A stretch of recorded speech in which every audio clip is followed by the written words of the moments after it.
Well, good morning and welcome once again to Ed's Orchids. Now, I'm doing something here. I'm actually soaking some more coconut husk. It's the Komodo type that I've always used, and it's been soaking now for a couple of days. So we're just going to check the TDS. So we'll put it in here, switch it on, see what it's on after a couple of days. I mean, I was going to give up with this stuff, but, you know, I've heard so many good reports about it. But that's been in there 2 days, so we'll see what it is.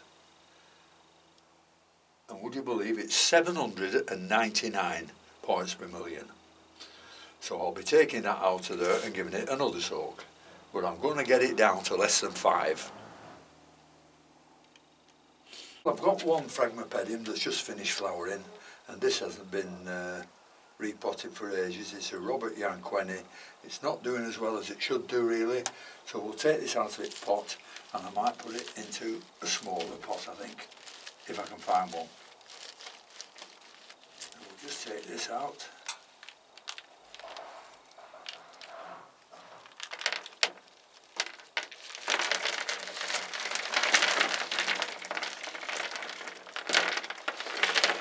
The roots don't look as good as they should be.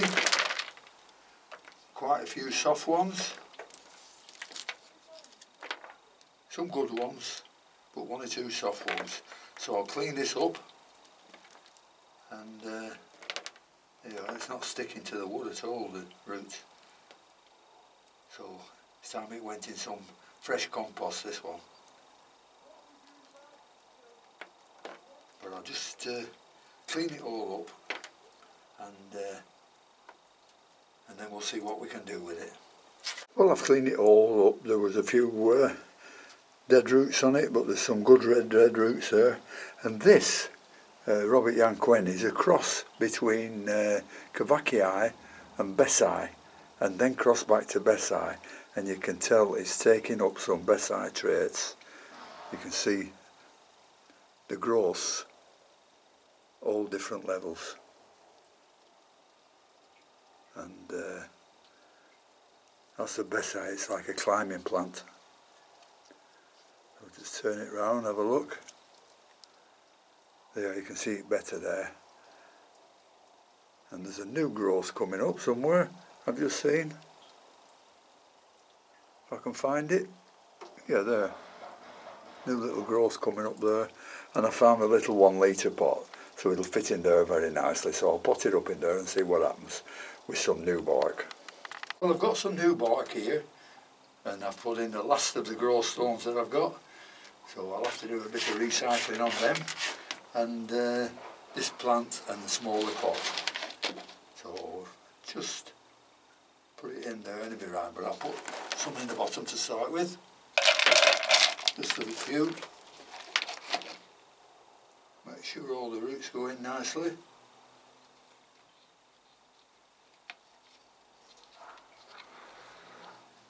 And we'll have to leave that that one that's growing to the top, we'll have to leave it above the pot. So that's what it likes, so that's what it's going to get. So I'll put all this dry bark in, and then give it a good watering. I'll water it again tomorrow and the day after. So I'll probably water it for 3 days on the trot. Now, there's another growth here. So I'm putting that to the back. These two have reflowered. Well, they haven't reflowered, a flower before. So this is a new growth, so I'm putting that to the front.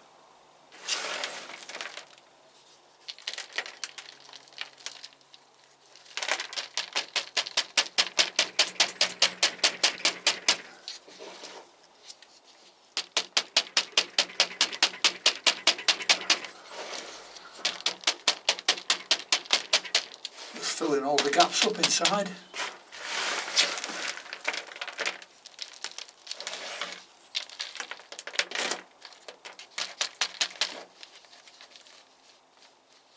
Make sure I don't plant these deeper, because They like to be a little bit deeper than Paphiopedilums, but no, they don't. The Paphiopedilums like to be a bit deeper than these.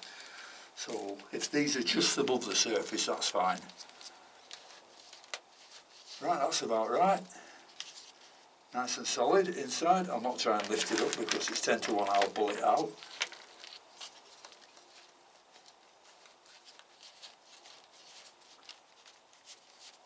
In fact, we'll give it another tap. Make sure it's all in.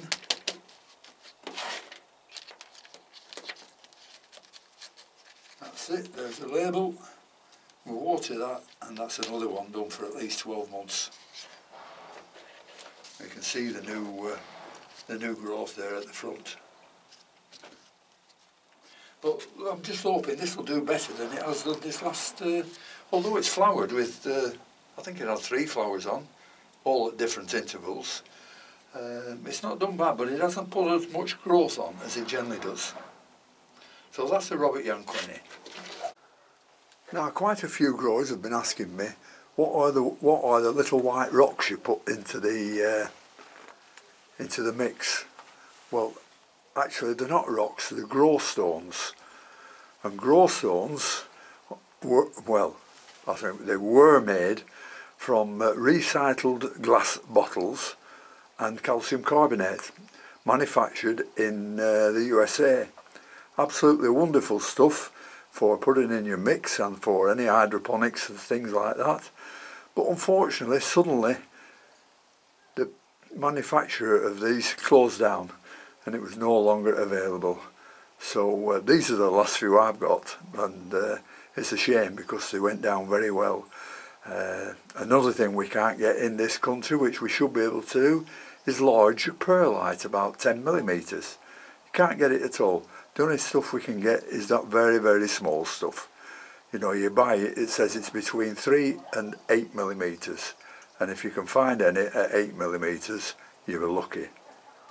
So that's what we have to put up with our medium. So it might be a bit difficult even getting bark after Brexit. Because the people who import the bark will have to get the agricultural certificates and all sorts of stuff, CITES and DEFRA and absolutely madness. What you can do one day, you can't do the other, and it doesn't make sense to me. Anyhow, that's what we've got to put up with. I've also been asked, how's that plant that was growing funny going on, that was throwing a spike up? Well, here it is, it's looking very nice. It's the Odontoglossum. Looking very nice, leaves all nice and clean, and the spike is developing, which we never thought it would. Look at it, doing very, very well. So that's a success, and successes are always welcome in the orchid world. Well, when you get one success, you do get a failure, don't you? And my failure is on this drip system. You know, the new drips I got and I fitted up, well, I'm finding it impossible to control the drips. So I'll have to find something else. And the reason are these, the drips. Where are we? There we are. As you can see, you can put the water in there, and the drips are little holes around the top here. But they're not drips, it's a spray. So they meant these for outdoors, but I thought they might have worked. But they don't. You just cannot control the amount of drips. If you get them controlled on one, it goes off on another. And if you get them all controlled, then it stops altogether or blows the pipes off. So I'll have to rethink that one again. And this is these were control for outside, you know, for in ordinary plant pots and garden things. And you turn it down. But if you turn it right down, it just stops it. So we'll have to rethink that one again. Well, this is the Masdevallia Auburn Hero, and the bud's just opening up, but it looks very much like a Vecchiana. Oh, it's got these things to come over yet, and under here. I don't know. Going to be pretty nice though, but whether it's an Auburn Hero or whether it's a Vietchiana, I've no idea. Anyhow, we'll see in the next couple of days when it opens up fully. Well, that's about all I can show you today. So thank you very much for watching. Thanks once again to all my subscribers. I do appreciate it when you do subscribe. And any questions you want, just put it underneath the video and I'll answer as many questions as I can. So thanks very much, and until next time, I'll see you all later. Bye.